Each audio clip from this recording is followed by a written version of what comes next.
You ever have one of those moments where you think, wait, did I actually pull this off? That was me the day I got the keys. Not to some giant mansion with a fountain shaped like a dolphin or whatever, but to my place. Small semi-rural spot right on the edge of suburbia. You know the vibe. Front yard looks like any other neighborhood, sidewalks, kids on bikes, the occasional dog that looks like it pays taxes, but behind my house, a modest field, not huge. Not a farm, but big enough that when I walked back there, I felt my shoulders drop. The house itself was cute in a practical way. 2 stories, a porch that creaked in a friendly "I've been here a while" kind of way, and a kitchen that was basically begging to be used for something other than microwaving leftovers. But the real magic was that stretch of land behind it, a little slice of green that didn't care about streetlights or HOA newsletters. A place that still smelled like dirt and wind instead of car exhaust and someone else's barbecue. And yeah, the field mattered a lot. It wasn't just nice to have, it was the whole point. I grew up around land like that. Not rich people acreage, just family dirt. My grandparents had a patch out in the countryside where everything grew slightly crooked but tasted perfect. Summers meant barefoot runs through tall grass, chasing bugs, and getting yelled at for ruining my shoes. I learned what tomato vines feel like. I learned that fresh cucumbers have this snap to them that store ones do not. I learned you can lose an entire afternoon trying to get a stubborn pumpkin to grow in the right direction, like it cares about your plans. So when I saw this property, I didn't just see a house. I saw a way back to something that felt like mine. Something rooted. Something calm. I wasn't trying to start a full operation. I didn't need a tractor or a scarecrow with a tragic backstory. I just wanted a patch for seasonal crops. Maybe some tomatoes, okra, peppers. Maybe a little hobby farming. Maybe a small side income if I got good at it. Or maybe just the joy of eating something that came from my own hands and not from aisle 7 under fluorescent lights. Basically, I wanted to grow stuff quietly, without drama. Which is funny, because I bought a house with an HOA. Now, listen, I know. The word HOA already makes some people tense up like they just heard Final Boss music. I've heard the stories too. The ones where a guy gets fined because his trash can was visible for 14 minutes too long, or because his lawn was too joyful, whatever that means. So yeah, I was cautious. But at the time, the HOA seemed harmless, almost boring, like a librarian who's a little too into fonts. They mostly talked about the usual things: lawn height, nail box colors, what shades of paint were acceptable. I remember scanning the documents and thinking, okay, so they don't want neon pink doors. Fair, I don't want neon pink doors either. We're aligned. Plus the neighborhood itself was a weird mix in a way that kinda worked. The front of the community was classic suburbia. Clean siding, trimmed hedges, people who wave while holding coffee mugs, as if they're in a commercial about home security systems. But the backside, the area behind a line of houses, including mine, was labeled like a green belt or agriculture buffer. It was meant to be this soft edge between the neighborhood and the more open land beyond. So it wasn't unusual to see a few people with raised garden beds or a little run of fruit trees. The HOA even bragged about the natural charm in some old brochure I found online. I took that as a good sign. Like the HOA wanted to look country adjacent without committing to actual chickens. Fine by me. Still, I did my homework. I'm not reckless. I didn't just move in and start flinging seeds like a Disney princess. I checked the rules before doing anything. And here's the thing, I was allowed.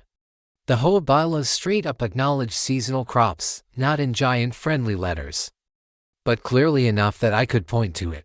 It was either a line about seasonal planting for personal use or the backfield being outside full HOA control because of that buffer designation. The wording was dry, but the meaning was simple. What I wanted to do was within the rules. So, I felt safe. I felt excited. I felt like I had a plan.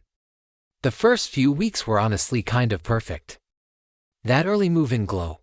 I'd wake up, step outside with a mug of coffee, and just look at the field like, yep, This is mine. I started mapping where things would go. Where the sun hit strongest. Where the soil seemed richer. I even had a notebook. A real one. Not a phone note that disappears into the void. A notebook where I wrote stuff like, tomatoes near the fence. Peppers closer to the house. Leave space for beans. I met a few neighbors too. Mostly nice.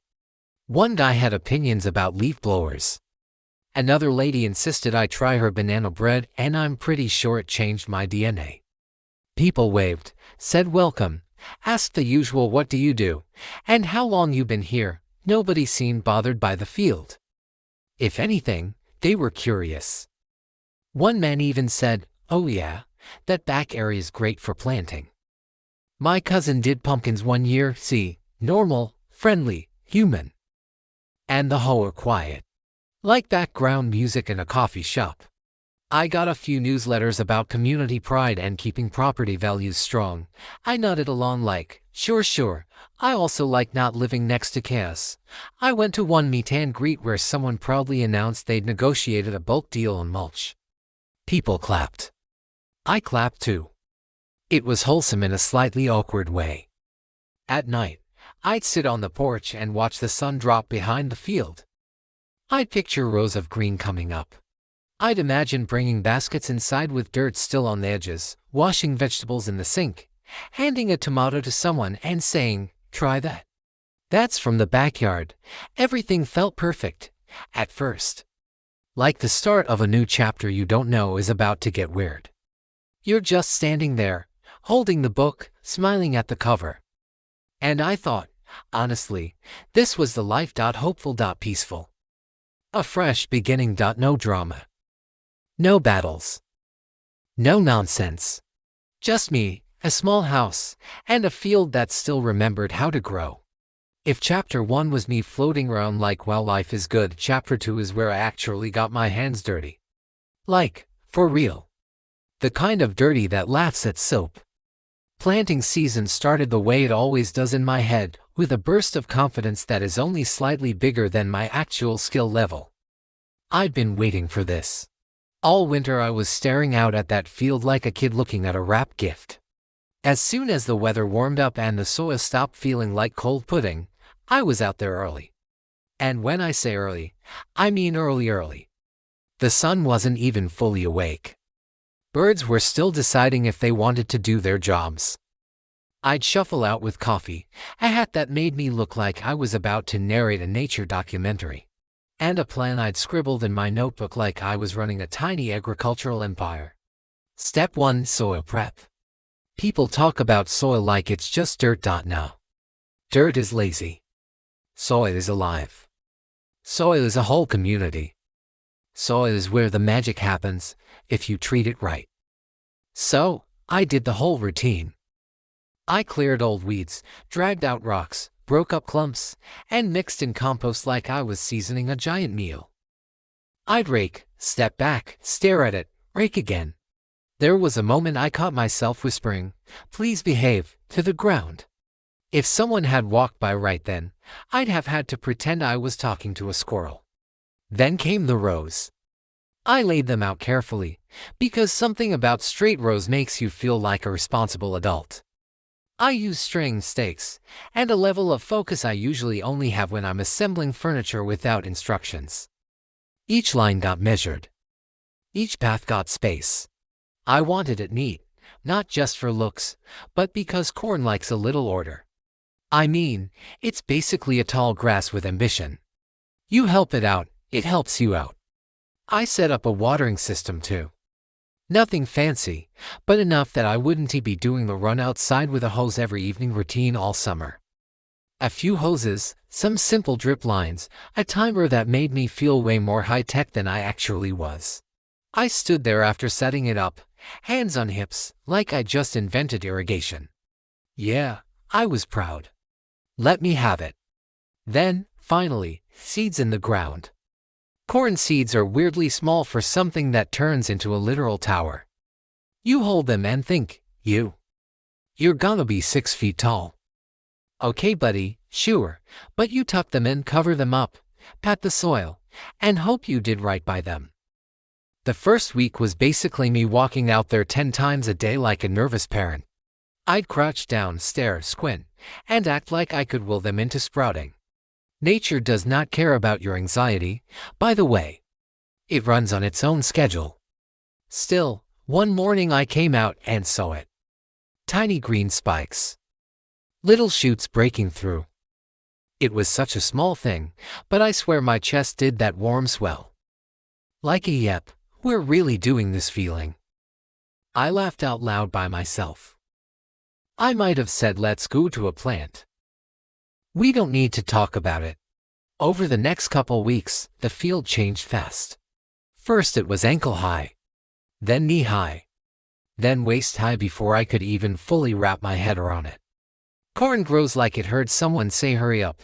Every few days I'd walk the rows and it felt like a new place. The stalks thickened, leaves widened, and the whole thing got that deep green look that makes you think of summer even if it is still spring. There's also a sound corn makes when it's growing thick like that. A rustle, sure, but also this soft swishing when the wind moves through. It feels like the field is breathing. Sometimes I'd stand there just listening. It was calming in a way I didn't know I missed. I added a scarecrow too. Mostly for vibes, partly because birds are hooligans. I didn't want them treating my seedlings like an all-you-can-eat buffet. I made it out of old clothes, a straw hat, and a face that was kind of friendly, but also slightly unsettling. Like someone who smiles too long. Anyway, it worked. At least I think it worked. Birds still hung around, but they kept their distance like, we're not sure what that thing wants. By mid-season, the stalks were towering. Some of them taller than me. I'd walk in the rows and feel swallowed in the best way. Like being inside a green hallway of effort and patience. You could smell the sun on the leaves, the damp soil underfoot, and that clean plant scent that makes your head feel clearer. And that's when the neighborhood started noticing for real. At first it was just little comments. Someone walking their dog would slow down and go, "Oh, look at that." Kids on bikes would stop outside the fence and point. I'd hear them say stuff like, "It's the mini farm," like I'd secretly built a theme park back there. A couple neighbors started taking pictures. Not in a creepy way, more in a this is cool way. One lady said she liked seeing something growing that wasn't just grass. Another guy joked that I was about to start charging admission. I told him, $10 a tour, 5 if you bring snacks. He laughed. I laughed. It was nice. People asked questions too. What kind of corn is it? When did you plant? Are you gonna do pumpkins next year? I love that part. Talking about it. Explaining it. Like the field wasn't just a thing I own anymore, but a little piece of shared joy. And yeah, when the years started forming, I shared some. Not a huge giveaway, just a friendly neighbor move. A couple bags of sweet corn here and there. I'd knock on doors and go, "Hey, pulled these this morning, want some?" People lit up like I'd handed them gold. One neighbor grilled them that same night and brought me a plate back like we were doing some kind of wholesome trade pact. It felt earned because it was. I wasn't just tossing seeds and hoping. I was out there working, weeding, checking water lines, fixing little breaks, fighting pests like a polite war. It cost time. Money too, if we're being real. Seeds, compost, hoses. Tools I definitely might have bought just because they looked cool, but mostly it cost effort. The kind you don't mind giving when you care about something. And I did care about it, more than I expected. There was sentimental stuff in there too. My dad used to grow corn every year in this scrappy little patch behind our old place. Nothing fancy, but it was his tradition. Corn means summer, he'd say, like it was a law. He's gone now, but standing in my field, watching those stalks rise, I felt close to him in a quiet way, like I was carrying something forward without making a big speech about it. So yeah. Pride is the word. Warm, wholesome. Earned pride. The kind that makes you tired in a good way when you sit down at night. The kind that makes you look out your back window and think, I built this season with my own two hands. But not everyone smiled when they saw the field. Most folks were delighted, sure. But every now and then, I'd pass someone who didn't look impressed. A tight nod instead of a wave. A pause too long, eyes scanning the rows like they were counting mistakes. One guy said nothing at all, just stared, and kept walking like the corn had personally offended him. At the time, I didn't think much of it. There are always a few people who don't clap when others are happy. That's just life. I figured, if anything, they'd come around once it was harvest time and the field proved itself. I didn't know those smiling looks were the first little cracks. I just kept watering, kept tending, kept smiling, because to me, the corn wasn't trouble, it was home. So there I am one Saturday morning, living my best dirt life. It's sunny but not evil hot yet. I'm in the field with a floppy hat, old gloves, and that calm farmer mood where you forget emails exist. I'm checking the drip lines, pulling a few weeds that got to brave, and just admiring how ridiculous the corn has gotten. Like, these stalks were confident. They were out here standing tall like. Yes, we are the main character. I'm kind of in a zone, half humming, half talking to plants like they're coworkers, and then I hear it. Footsteps. Not the casual neighbor walking their dog kind. These were fast, purposeful steps, like someone on a mission. Like somebody just got a fresh battery in their smartwatch and decided today is the day they close. Some rings and a case. I look up. And here comes this woman marching across the grass like she owns the horizon. She's in workout clothes that look too clean for this side of the neighborhood. Hair pulled tight. Sunglasses on, even though she's in the shade. And in her hand, a clipboard. I'm not saying a clipboard makes you a villain. I'm just saying every villain I've met has had one. She stops right at the edge of the field, arms crossed, clipboard tucked in like it's a weapon. She gives me this smile that is technically polite but feels like it was practiced in a mirror for years. Hi there, she says to Bright. I'm Melissa. I'm on the whole board. Oh. That sentence landed like a mosquito bite you know is about to itch later. I wipe my hands on my jeans and say, hey, nice to meet you. Yes, I know who you are, she cuts in, still smiling. Welcome to the neighborhood. We like to keep things looking nice, she says nice like it's a threat. Now, I'm not trying to be rude. I'm still in friendly mode. So I'm like, yeah, it's been great so far. Folks have been really kind. She nods a little, like she's humoring a child. Then she looks past me at the corn. Not a casual glance either. She scans it up and down like she's inspecting a crime scene. So, she says, tapping her clipboard with a pen. I wait. Because I already know we're not here to talk about the weather. This cornfield, she says clearly, like it's a swear word. It's becoming a concern.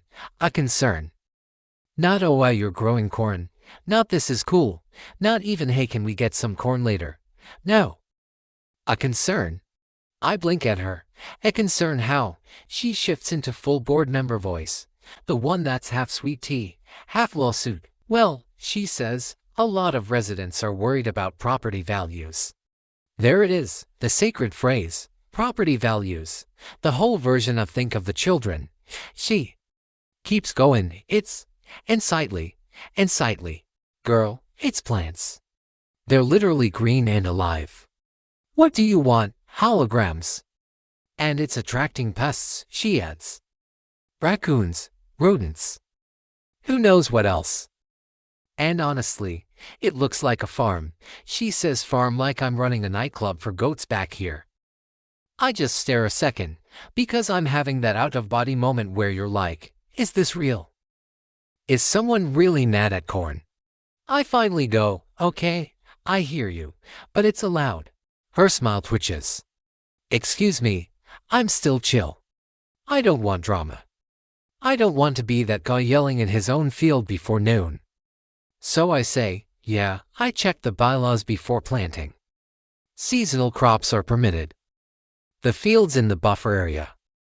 I'm within the rules. She gives a tiny laugh that isn't laughing. That might be how you interpret it.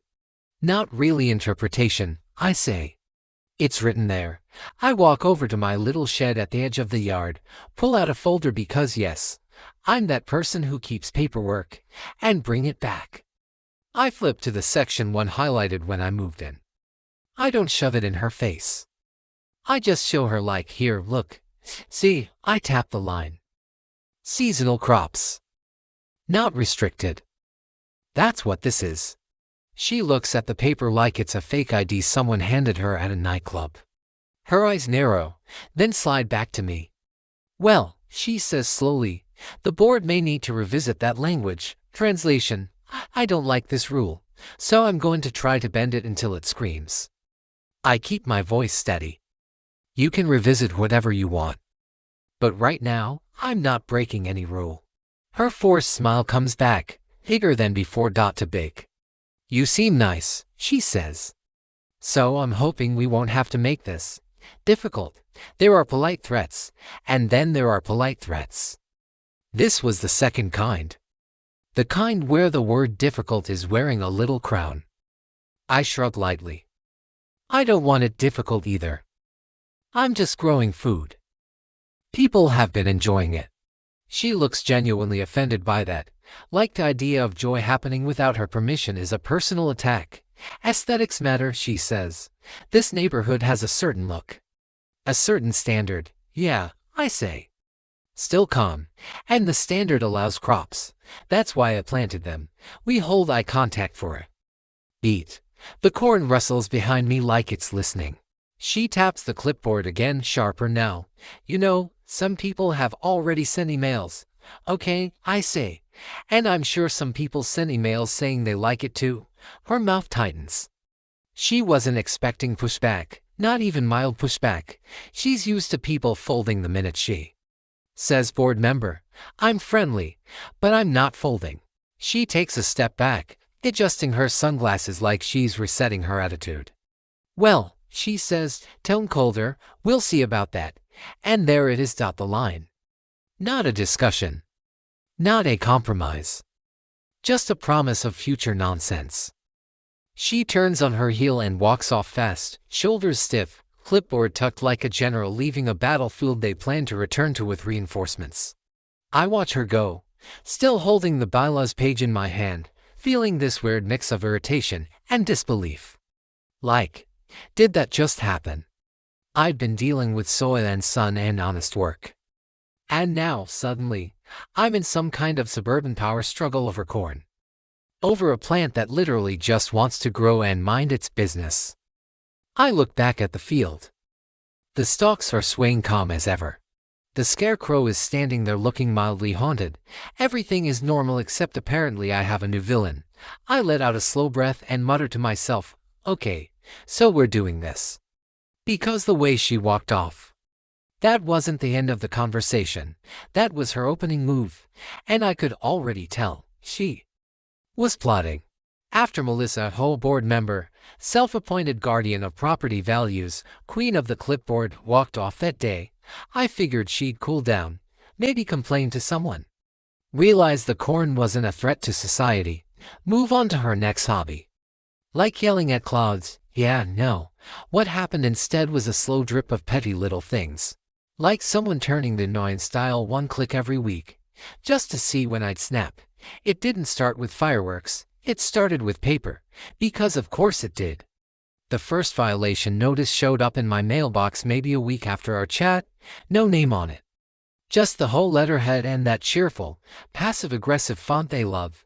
You know the one. It basically screams we're smiling while we fine you. Violation, unapproved vegetation, weeds in rear lot. Suggested correction, remove weeds and restore grass. I stood there reading it like, weeds, where, I mean. It's a field.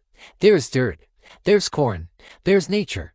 If the whole wants zero weeds, they should take it up with God. I walked back there, checked every row. Sure, there were a few weeds starting to pop up around the edges. Normal stuff. I'd already been pulling them. And anyway, the notice didn't say hey please tidy up, it said restore grass. Like I'd bulldozed a golf course, I mailed the HOA, politely. With a photo of the bylaws attached and a line like, hey. Just confirming this notice is a mistake. Seasonal crops are allowed, and the rear buffer isn't required to be grass. Happy to discuss if needed. 2 days later I got a short reply from the HOA office.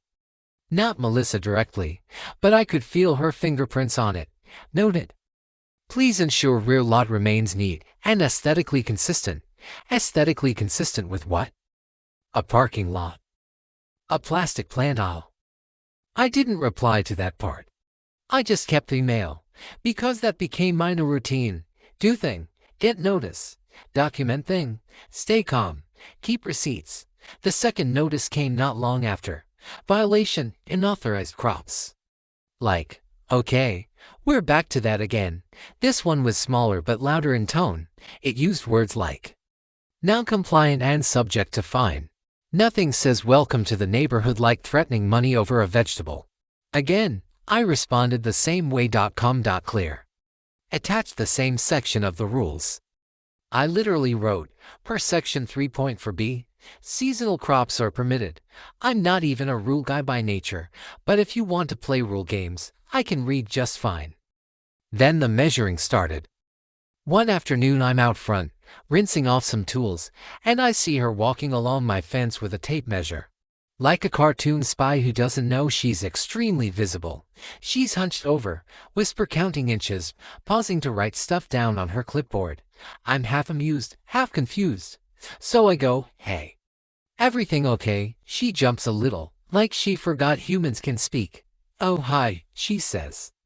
Smile snapping on, just checking the fence height. We've had concerns, again, always. Concerns. Like the field is running an underground casino. I look at the fence. It's the same fence that was there when I bought the place. Standard height. Standard everything. It's the original fence, I say. Came with the house. MHM, she says, not looking at me, still measuring. We just want to be sure it's up to code. I don't argue. I just nod and let her do her little fence Olympics. But inside I'm thinking, you are really out here measuring a fence in daylight because corn hurt your feelings. Next came the wildlife complaints, like the corn had apparently created a whole new ecosystem of evil animals. One notice said field appears to be attracting wildlife. Residents report increased bird activity. In a green belt. In spring, birds were here first. I kid you not. She once cornered me while I was bringing groceries in and said, we've seen raccoons. I go, yeah, raccoons live outside. She stared at me like that was a shocking statement. And then, the photos. At first I only noticed because one neighbor mentioned it casually. He was walking by and goes, hey, just so you know, Melissa's been taking pictures over your fence. Pictures of what? I asked. He shrugged. Your corn. Your yard. Whatever she feels like, I guess. Cool. Normal behavior for a grown adult who definitely has hobbies. After that I started catching little signs. The way my gate would be slightly unlatched when I knew I'd closed it. The way I'd look out my kitchen window and see her standing near the side path, phone up, snapping something. She never came in, but she hovered like a bad Wi-Fi signal. It helped a lot when I learned I wasn't special. She did this to everyone. At a neighborhood hangout, a couple folks filled me in. Not in a dramatic we hate her way. More in a tired yeah, that's Melissa way. One guy said she once fined his aunt for a garden gnome. Because the gnome was too whimsical. I laughed, thinking he was joking. He was not joking. Another neighbor told me Melissa yelled at a teen for drawing chalk on the sidewalk. Like the kid wasn't even tagging walls, just doodling a smiley face. Melissa treated it like vandalism in the Louvre. Someone else said she wrote them up for having a bird feeder too visible from the street. A bird feeder. In a neighborhood that brags about natural charm. So yeah. She had a pattern. And now I was in it. My response didn't change. I stayed civil. I didn't shout. I didn't go on Facebook rants. I didn't put up a sign saying corn lives here, cry about IT, even though I considered it. Instead, I documented everything. I kept every notice. Screenshotted every email. Took pictures of the field weekly. Logged dates. Who said what? When. Where. I didn't want to fight, but I wasn't going to walk into one blind. Weeks went by like that. Petty poke after petty poke. Each one small enough that if I complained, someone could say, "Hey, it's not a big deal," but together, it felt like a slow squeeze. And then came the first real moment. Late afternoon, I'm headed out back to check the corn before dinner. It's quiet. Sun low. I'm thinking about watering, maybe harvesting more on the weekend. As I step onto the path, I see someone near the field. It's her. Not at the fence. Not on the sidewalk. She's closer. Like too close. Standing still, staring deep into the rows. Not measuring. Not taking pictures. Just looking, focused. Interested. The way someone looks when they're planning something, not just judging it. I freeze for a second, and she doesn't notice me right away. She's locked in.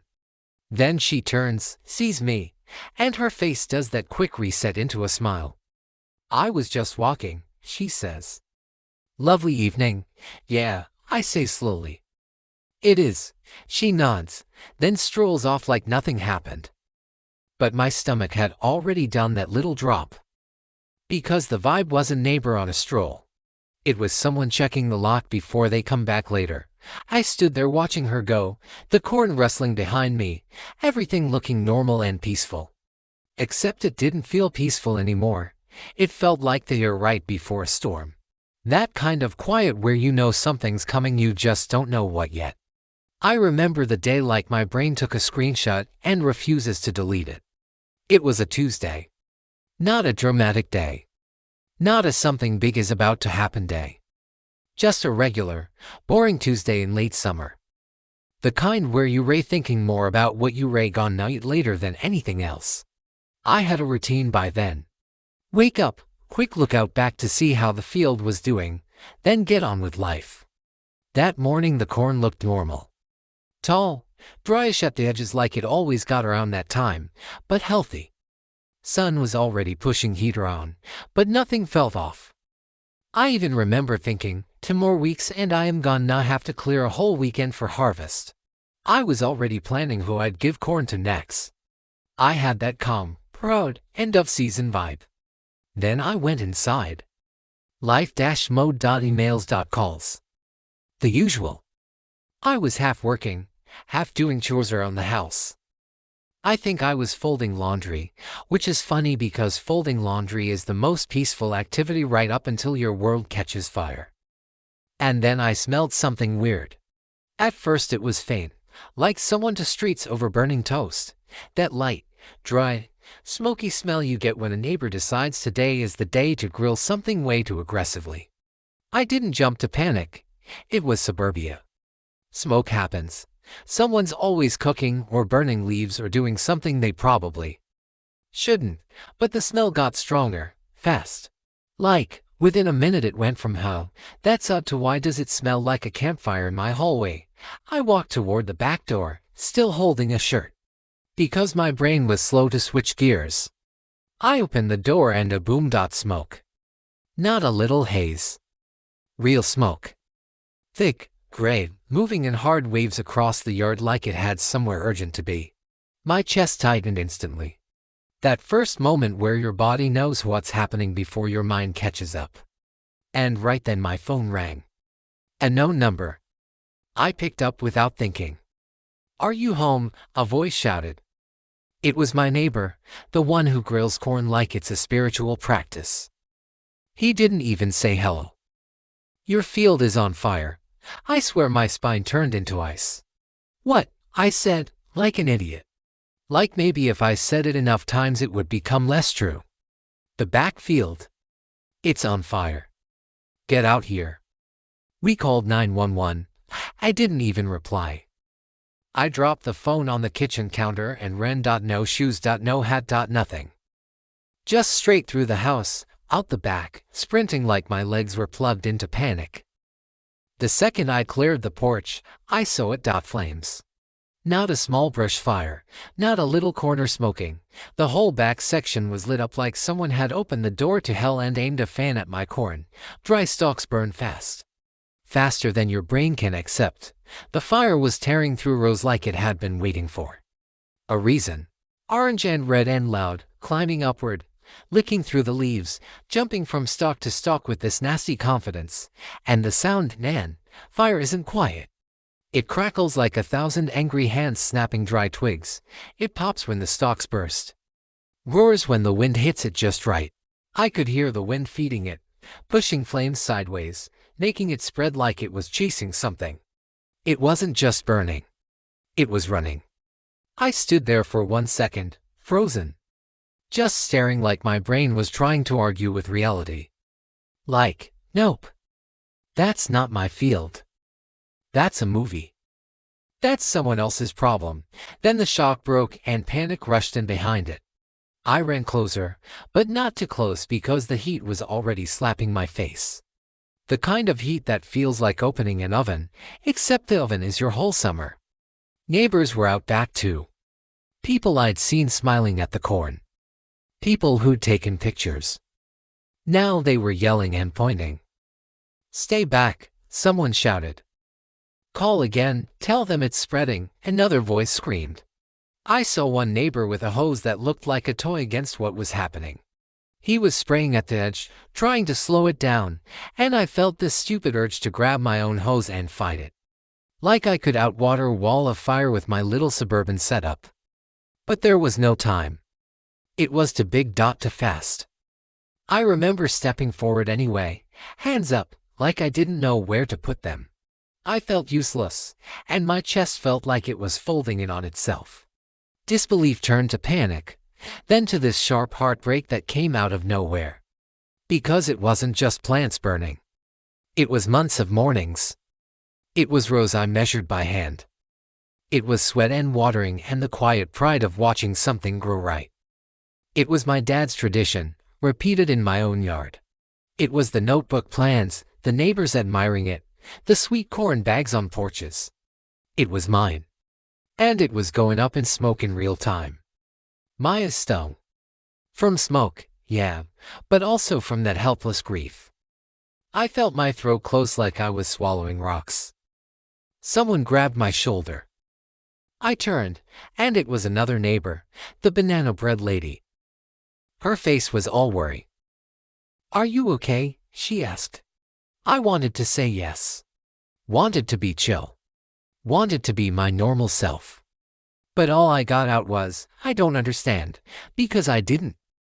How does a field just catch? We hadn't had lightning.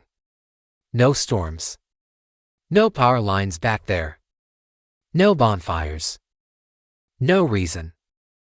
It was dry, sure, but not spontaneous combustion dry. Then I heard sirens. That sound was like a rope thrown to someone drowning. Loud, rising, coming closer fast. A few seconds later, the first fire truck pulled up near the back access, lights washing the yard in red. Firefighters jumped out like a practice storm. Hoses uncoiling, boots pounding, voices quick and sharp. They moved with this calm urgency that made me feel both safer and smaller at the same time. One of them looked at the field, then at me. "Is anyone back there?" he asked. "No," I shouted. "Just the crops, just the crops." He nodded and ran. Water started hitting the flames in hard arcs. Steam rose. Smoke thickened. The fire fought back, then staggered. The sound changed from wild crackling to angry hissing as water landed. I stood there with half the neighborhood around me. Watching the people and gear do what I couldn't, my heart was still sprinting even though my body wasn't. I could feel adrenaline shaking in my hands, like I'd drunk 10 coffees in a row. And underneath all that adrenaline was grief. Deep, dumb grief. The kind you don't think you're allowed to feel for a field until you're watching it disappear. The firefighters were fast. Really fast. They'd be the first to tell you it still took too long, but to me it felt like they arrived in the nick of time. I watched them work, eyes locked on the flames, trying to believe this wasn't real, trying to believe I wasn't about to lose the thing that made this place feel like home. But the smoke in the air, the sirens fading into steady action, the field collapsing in blackened patches, yeah, this was real. And something had just changed forever. The firefighters moved like a unit that's done this 1,000 times. Calm faces, loud boots, fast hands. 2 trucks parked along the street. Lights flashing red against everybody's windows like some bad neighborhood rave. Hoses snaked across lawns. Water sprayed in thick white arcs. Smoke climbed up in a heavy cloud that you could probably see from the next zip code. It didn't look real. Not in the movie way. In the why is this happening to my Tuesday way. They hit the big flames first, then started chasing the flare-ups. You know when a fire looks like it's dying, then suddenly pops back up like it remembered it had beef with you. Yeah, they were stomping those out, spraying corners, raking through burnt stalks to make sure nothing was hiding underneath. The field was half orange, half black. The corn that had stood tall a few hours ago was collapsing into ash piles. Stalks that used to whisper in the wind were now just snapping and falling like dry bones. I stood there kind of uselessly, feet planted in the yard, throat tight, hands shaking like I was holding a live wire. My brain kept doing this loop where it would zoom in on one detail of a leaf turning to black lace, a small flame crawling up a stalk, then zoom out to the whole disaster and go, nope. Still not real. Neighbors hovered at a safe distance. Some were filming. Some were just staring. One guy was praying quietly. Another lady handed out water bottles like we were at a marathon nobody signed up for. The whole street smelled like smoke and wet dirt and something sharp I couldn't place yet. A firefighter walked over to me. Big guy, face smudged with soot, helmet tilted back. He looked at me like he was trying to soften the moment with his eyes. "Sir, this your property?" he asked. "Yeah," I croaked. "What's burning back there?" "My cornfield." The words sounded stupid out loud, like I was telling him my couch was on fire. "Seasonal crop, just corn." He nodded, looking past me at the wreck. "How big is it, about?" "I don't know. Most of the rear lot. I've been growing it since spring." I swallowed. "It's basically the whole field." He gave me a quick got it nod and jogged back toward the crew. A minute later, the fire chief, or maybe the marshal, I didn't know the difference in the moment, came over. Older guy, calm voice, eyes sharp in that way people get when they've seen too much and still do the job right. "You the owner?" he asked. "Yeah." He tilted his head toward the field. "First off, I'm sorry. We're getting it under control. But I need to ask a few things." I nodded. I would have nodded to anything at that point. "Any reason this might be intentional?" he asked, straight up. That question hit different, like a cold glass of water in the face. "Intentional," I repeated. "Any disputes? Anyone mad about this field? Any threats? Anything like that?" I just blinked at him. My mind went blank, then filled up fast, because the honest answer was yes. But saying yes felt like stepping onto a stage I didn't ask for. I took a breath. "I mean, I don't know." I didn't think. I rubbed my forehead hard. "Look, I haven't done anything risky back there. No burning, no equipment." He nodded patiently. "Let's check those boxes anyway. Any electrical gear near the field? Pumps, extension cords, lights?" "No. The drip system is just hoses and a timer near the house. Nothing out in the rows. Any burning permits? Fire pits? Barbecues close to the field today?" "No. I was inside all morning. Nobody was cooking out back." He looked over his shoulder toward the blackened edge, thinking. "Weather's been dry, so ignition can happen easy. But fields don't usually just go up like this without a spark." That made my stomach tighten again. Because yeah, that was what my brain had been screaming for the last 10 minutes. He radioed something to another firefighter, then crouched near the ground. They walked a slow line along the edge of the burn, poking at spots, pointing, talking low. I can't pretend I understood what they saw. I just watched them work. A few minutes later, one of the firefighters called the chief over. The chief leaned in, sniffed something, then looked up with a face that went from calm to focused. He came back toward me. "We're noticing a few things," he said. "Like what?" He pointed toward one corner of the field, the far left edge. "Fire looks like it started over there.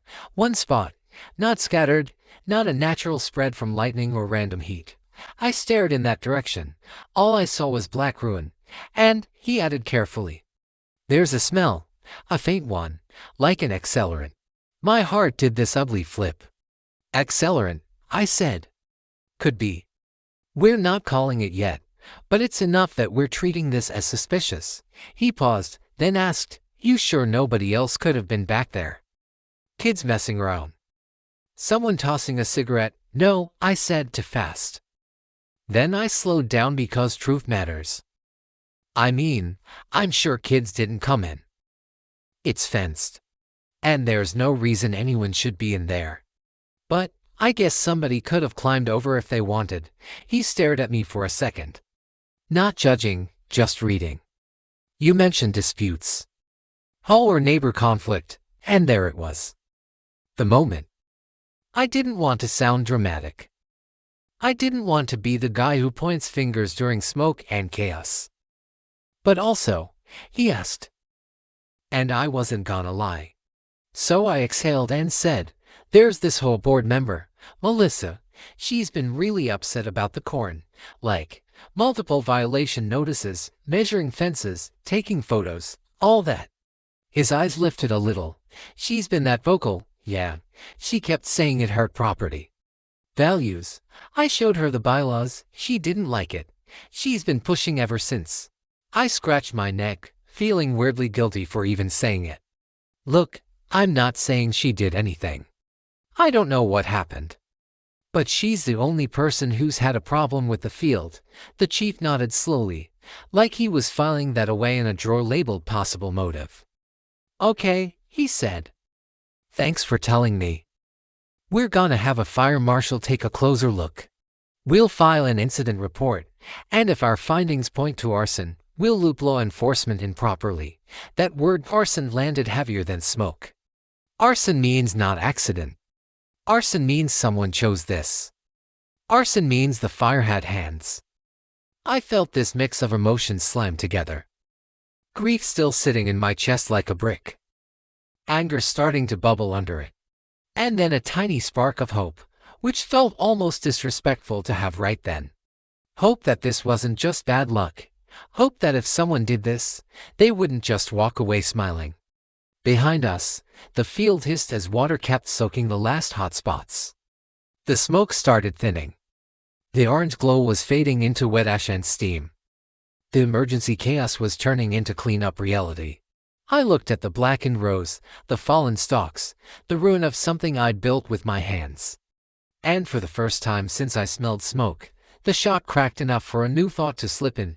If this was done on purpose, then somebody's about to have a very different kind of Tuesday.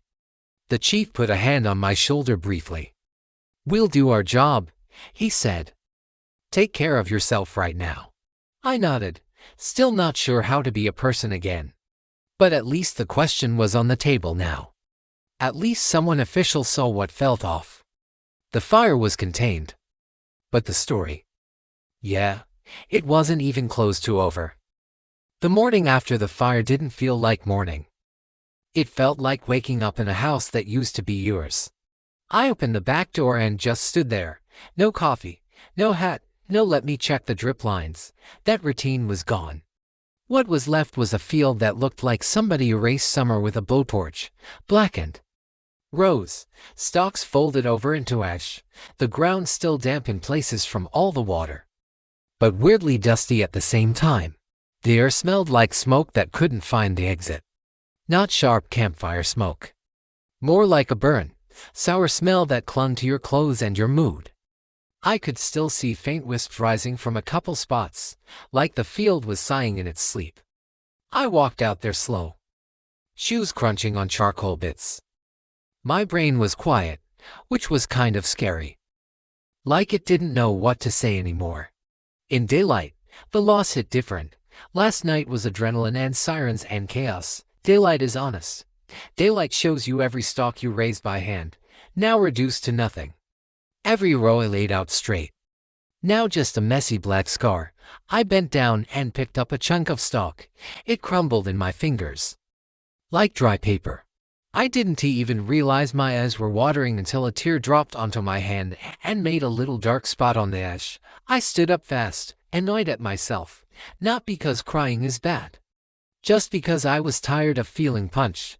And then I heard voices, neighbors. Word travels fast in a neighborhood, especially when fire trucks show up.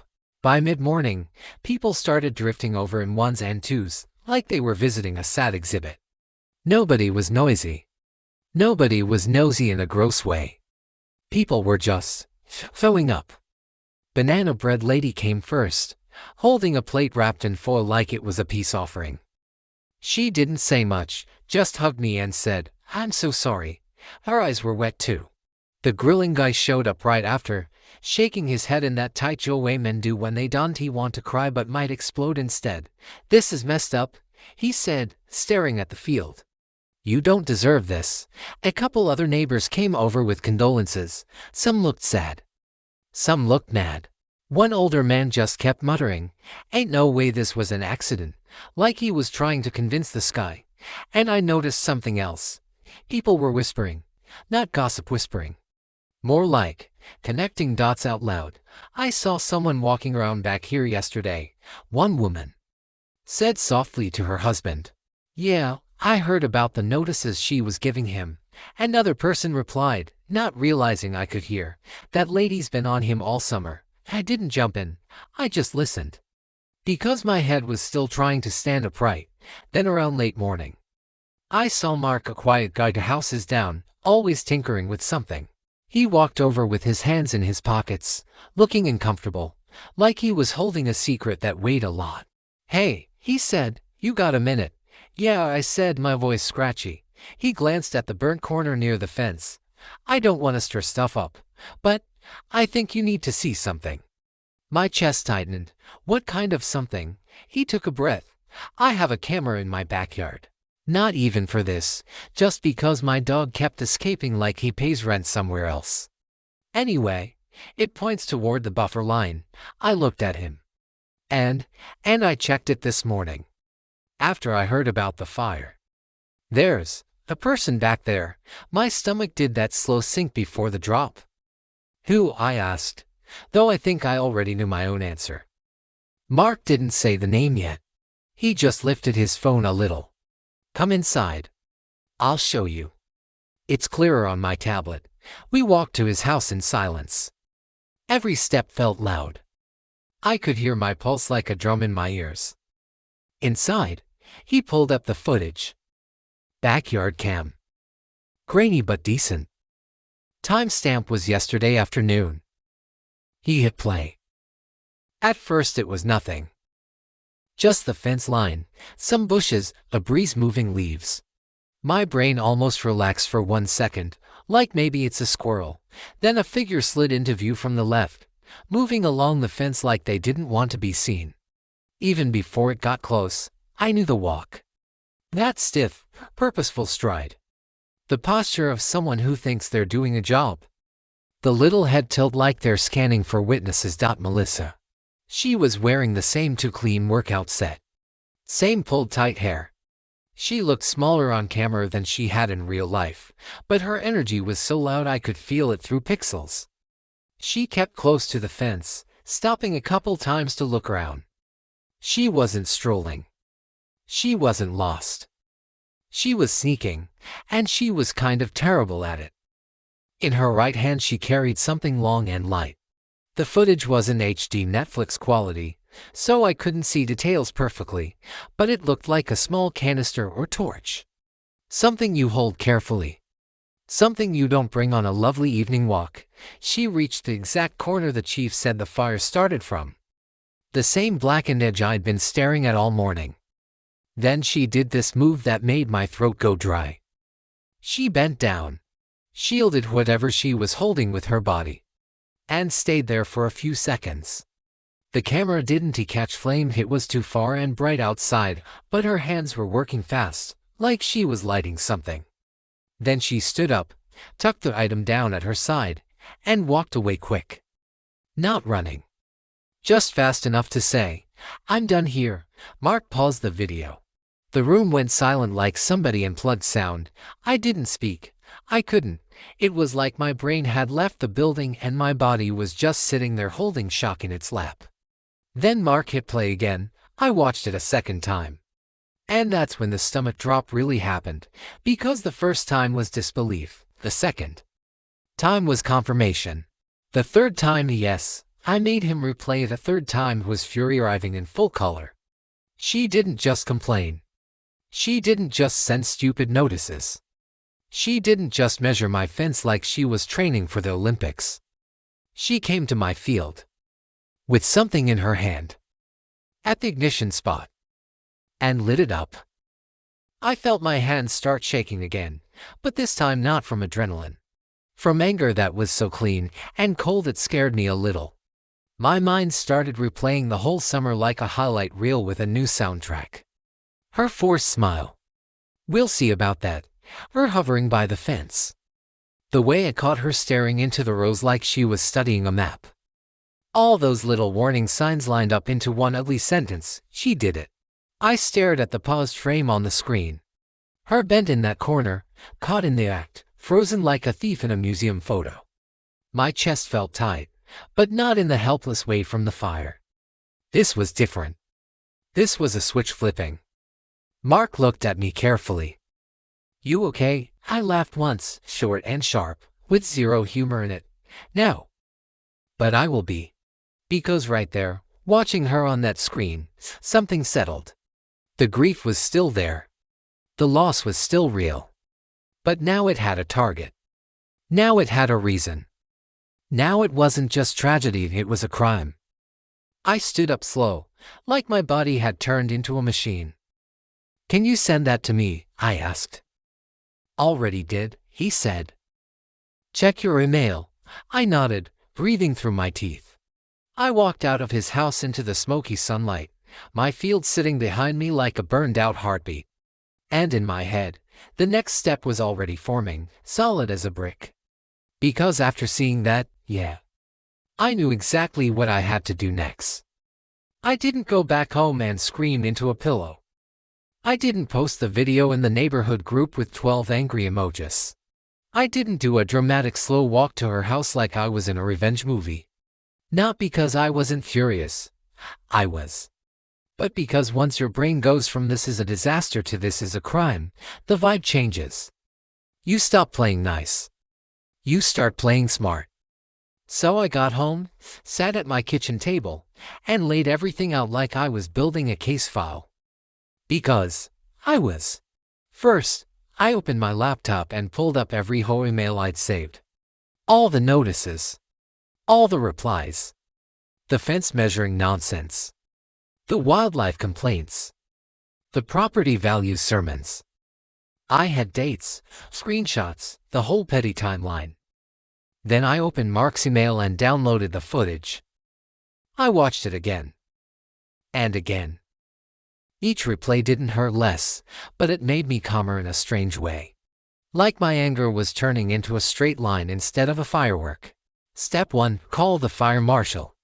The chief had given me a contact number the day of the fire, and I'd been too dazed to do much with it. Now I dialed like I had a mission. He picked up on the second ring. "Fire marshal's office." "Hey," I said. "This is the homeowner from the cornfield fire yesterday." His tone shifted instantly to that professional calm. "Yes, sir. You doing all right?" "No," I said honestly. "But I've got something you need to see." I explained it clean. Not dramatic. Not ranting. Just facts. A neighbor has backyard camera footage from yesterday afternoon. It shows an HOA board member walking along my fence, carrying something, bending at the exact corner where the fire started, then leaving. She's the same person who's been harassing me about the field all season. I have the footage and the full timeline. There was a short pause. Not disbelief. More like a mental gear clicking. "Okay," he said. "Email it to me right now. Include any prior disputes and your contact info." We'll update the report. Already putting it together. I said, good. And just so you know, he added, voice a little firmer, if that footage holds, this isn't just property damage. This is suspected intentional ignition. That's arson territory. Hearing the word from him felt heavy and weirdly validating. Yeah, I said. That's why I'm calling. I hung up and didn't even breathe much before moving to step to police. I called the non-emergency line, gave them the basic summary, and they told me an officer could come by to take a statement. I said yes, today, please. While I waited, I built the mail to the marshal like I was turning in homework I didn't ask for. Subject line Ray Field Fire footage plus HOA timeline I attached. The video file, plus a short clip cut to the key moment, a written timeline of the harassment dates, notices.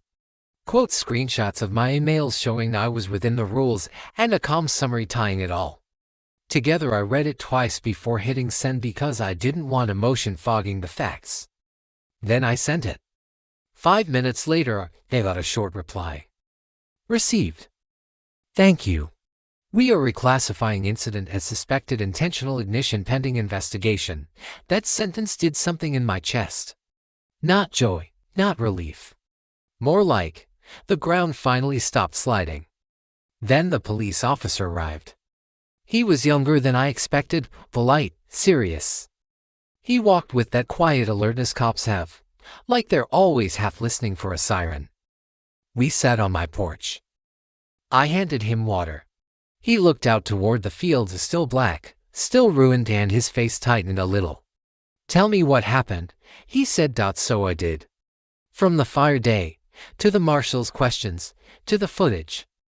I didn't theatricalize it. I didn't need to. The facts were already wild enough. He took notes the whole time. When I got to Melissa, I said her name once and watched him write it down like it had weight. Do you have proof of the prior conflict? He asked. Yeah. I handed him a folder. Every notice she triggered. Every email. I kept records because she's been on me since planting season. He flipped through it, eyebrows rising slightly at the tone of some notices. Okay, he said. And the video. I pulled it up on my phone and handed it over. He watched out once. Then watched again, slower. He didn't swear.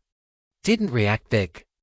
But his jaw got tight in a way that said, yeah, I see it. All right, he said finally.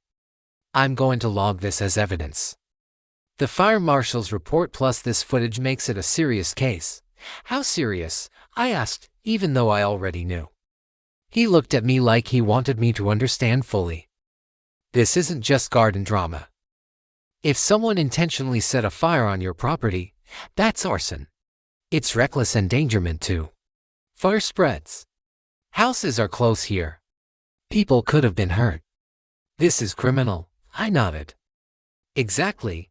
He asked me to sign a statement, confirmed my contact info, and said a detective might follow up. Then he stood up, shoulders squared. We're going to visit her, he said. Likely today. I didn't smile. I didn't fist bump. I just said, okay. Double quotes because I wasn't doing victory laps. I was doing accountability. Step 3 whole board. This part felt almost funny in a dark way. Like, cool, now I'm emailing the HOA about their board member committing arson. Normal homeowner stuff. I found the board president's email from the HOA directory, opened a new message, and wrote as clearly as I could, hello. I am writing to formally report that HOA board member Melissa. Last name is captured on security footage trespassing along my rear fence line and igniting the corner of my seasonal crop field, which then burned on date. Fire marshal and police are now investigating this as suspected intentional ignition arson. Attached are the footage and supporting HOA correspondence documenting her prior harassment and threats. I am requesting immediate board action, suspension pending investigation, and full cooperation with authorities. I attached everything again.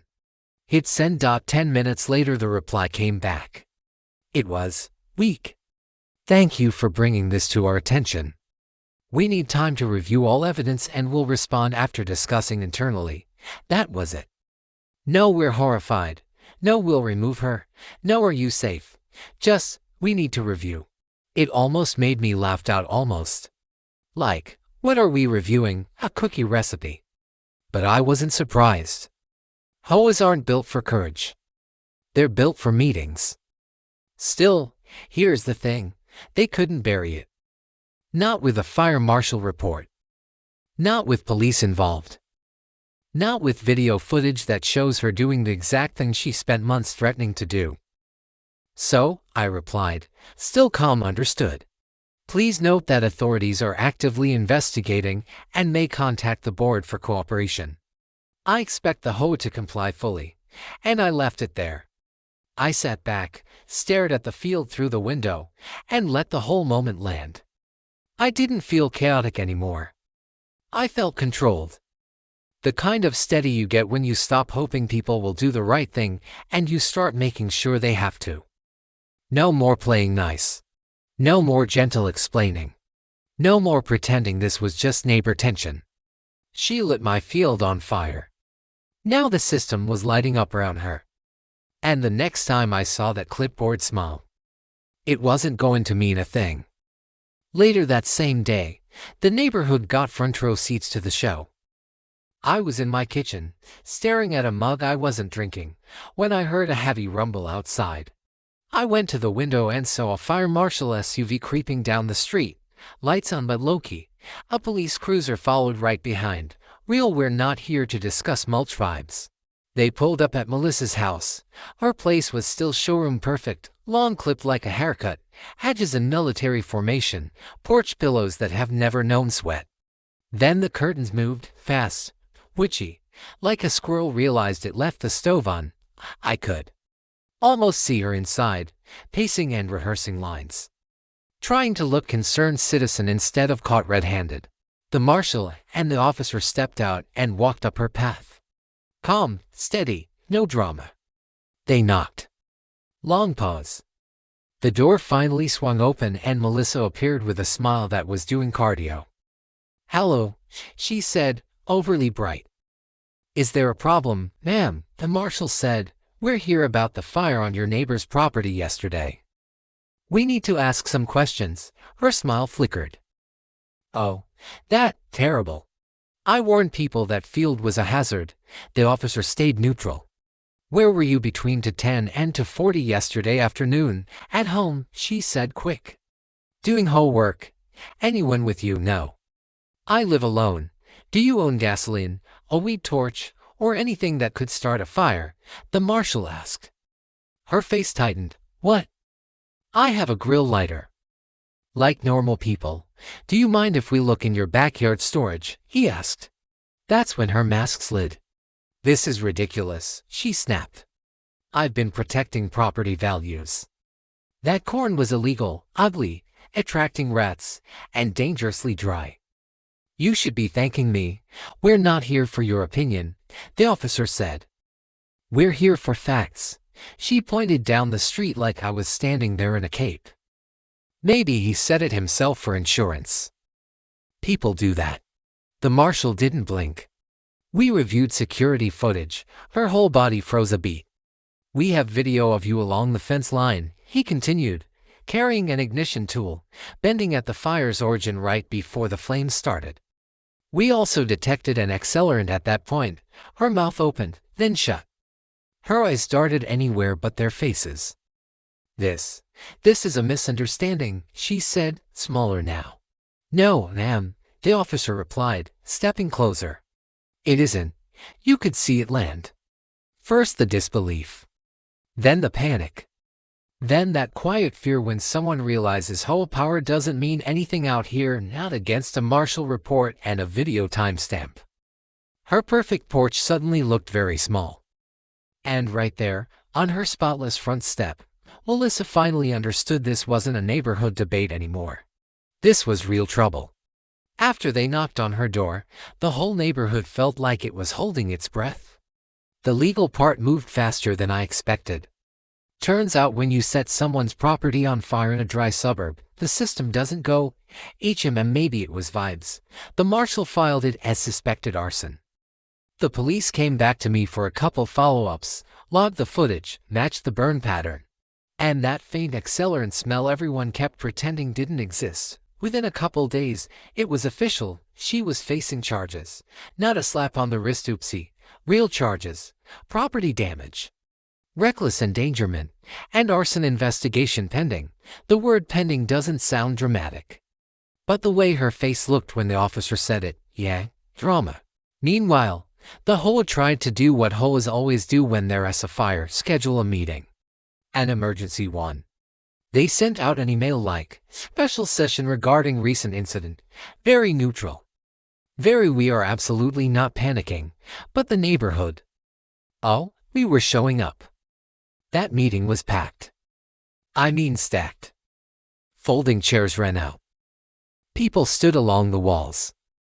Some folks brought snacks like it was a playoff game. I walked in and it felt like entering a courtroom/family reunion where everyone already knows who messed up. The board sat up front looking pale. The president had the tight smile of someone who is realizing the phrase property values doesn't protect you from consequences. They started with the usual, we're here to discuss community standards and safety. And then a guy in the second row stood up and went, are we also here to discuss the board member who committed arson? Silence so loud you could hear the air conditioner sweating. They tried a weak line about ongoing review, but you can review a video that shows her crouching at the ignition spot like a cartoon villain lighting a fuse. Neighbors started talking. One after another.